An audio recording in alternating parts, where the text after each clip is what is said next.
Welcome to Justice Now.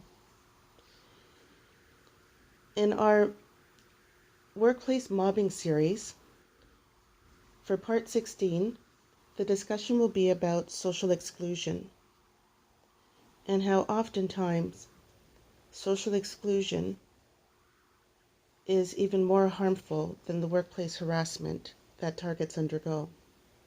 I'll be using some of the examples that I had experienced at the last workplace that I was at. So what is social exclusion? Social exclusion is when a person or a group of people are being ignored, undermined, and set apart from the group. It is detrimental because it attacks 4 areas of a person's well-being or a group's well-being that is being ostracized. So here are the 4 areas. The first is a sense of belonging. If you remember the Maslow hierarchy, one of the key ingredients in living a fulfilling life is being socially accepted. By being excluded, that sense of belonging is severed or severely undermined. The second is your sense of well-being, your sense of control. That is also being undermined. When you're socially accepted, your definition of yourself is accepted into the group. However, when you're ostracized, people who've ostracized you define who you are. So you feel that loss of control based on that. The third part that is also attacked is your self-esteem. Your self-esteem and your self-confidence are eroded because you have a whole group of people that are basically rendering you invisible, as if you do not exist. It's a social death. It's a social death. That's what social exclusion is. And the fourth part is your ability to access resources is also attacked. Through human evolution, humans have found that you get greater success when you have group cohesion because you have greater access to resources. When you're socially excluded, those resources become minimal or substandard or very, very hard to come by because the information or the item that you may need in order to complete your work is either made impossible to obtain or damn near impossible to obtain. So those are the 4 areas that are impacted. The insidiousness of social inclusion is that it's not readily defined. Most targets that undergo this type of mistreatment from the perpetrators who orchestrate and premeditate this, the targets often find it very hard to describe the social exclusion. Many often deny it for fear that they will appear as weak, or maybe just not understanding the effects of social exclusion and how it impacts. According to much research, and I refer to research material from Kip Williams, Kip spelled K-I-P, Williams, W-I-L-L-I-A-M-S. He's a professor who has done extensive research on social ostracism.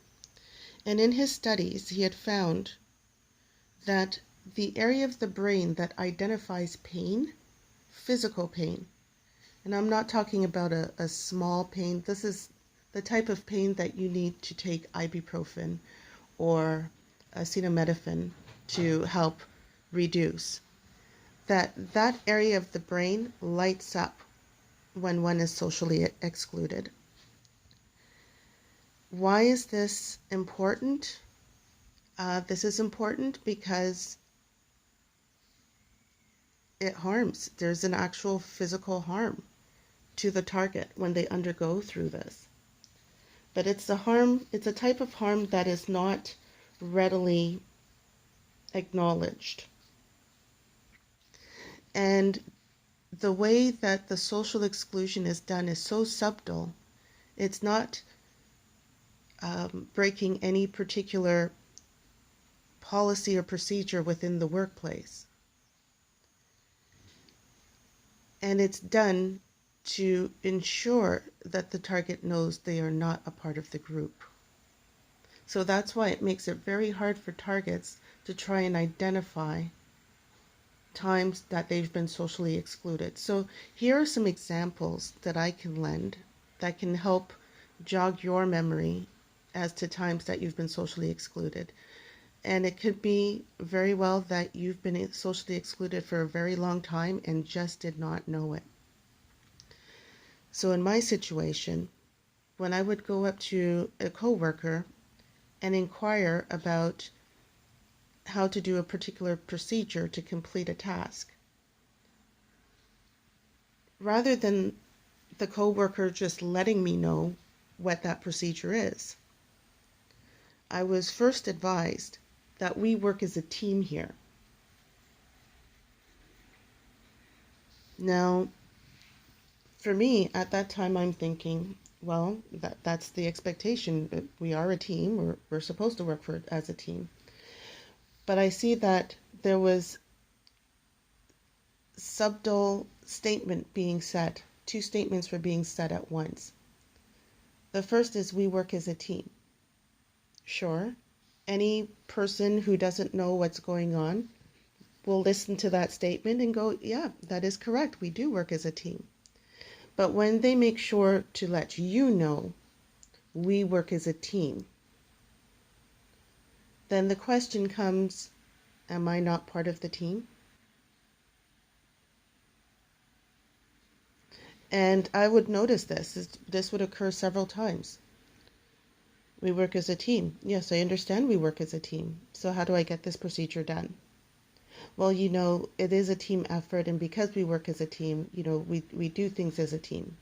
Okay, so from one teammate to another, how do I complete this process? And that's how the conversation would often go. But in my mind, I would understand the fact that, oh, I see. This group, this clique, is defining themselves as a team. They're masquerading as a team, and they're letting the target know that they're not a part of the team. So that's one example. Another example would be when they go on coffee runs.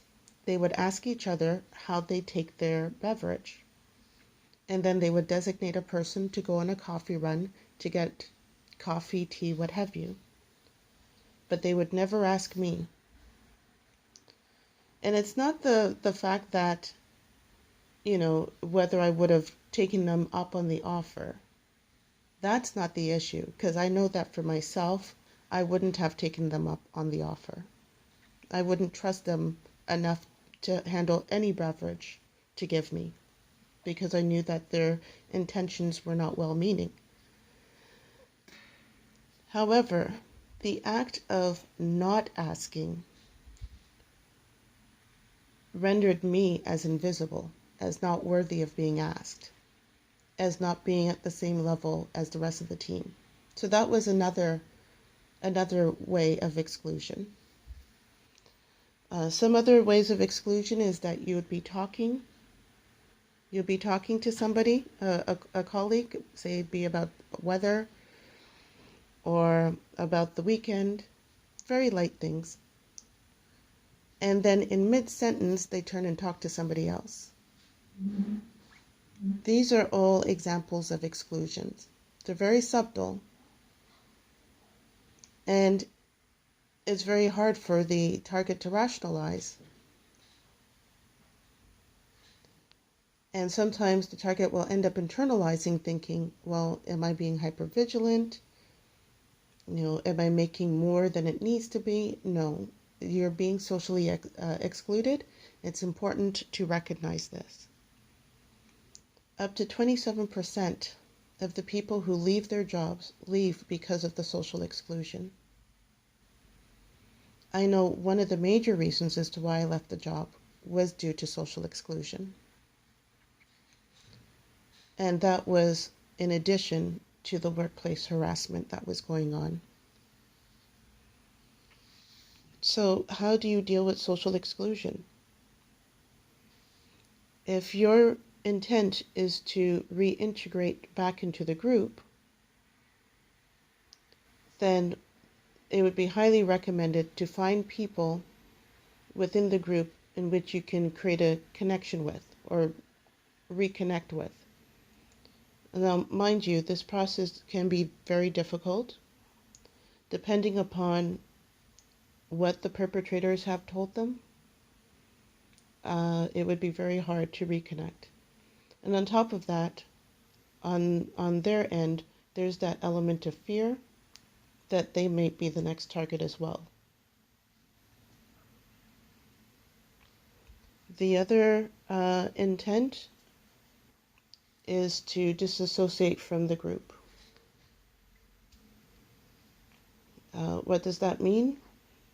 That means that you are more likely to be labeled a loner, a lone wolf, someone who is separate from the group.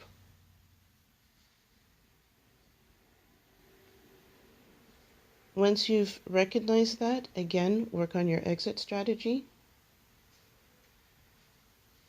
because now knowing how the group is, you then got to really question, is this a group you want to be a part of?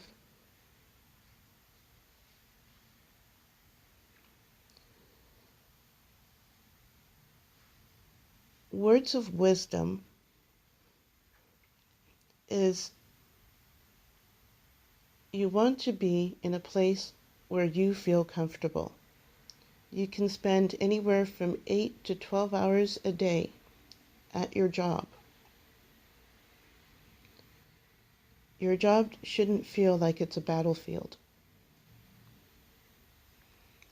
And in order to do your job, you're going to need the help of people. And if there are certain people that are dedicated to making your life miserable, then you do not need to be there, because that has harmful psychological effects and harmful physiological effects on you that ends up costing you in the future. The exit strategy could mean finding another job, finding a part-time job, or even going into your own business. I'm not going to say going into your own business is the easiest of routes. It's not. You're definitely going to need capital for that. But as long as you recognize what is going on and what's happening, and recognize that it is not your fault, you didn't choose to exclude yourself. A group of people chose to exclude you for whatever reasons they have. It's not up to you to figure out what their reasons are. And you wouldn't be expected to figure out what their reasons are because you're not them. And be very thankful that you're not them, because that would be a miserable place to be if you were the perpetrators. So that's my words of wisdom and the information on social exclusion.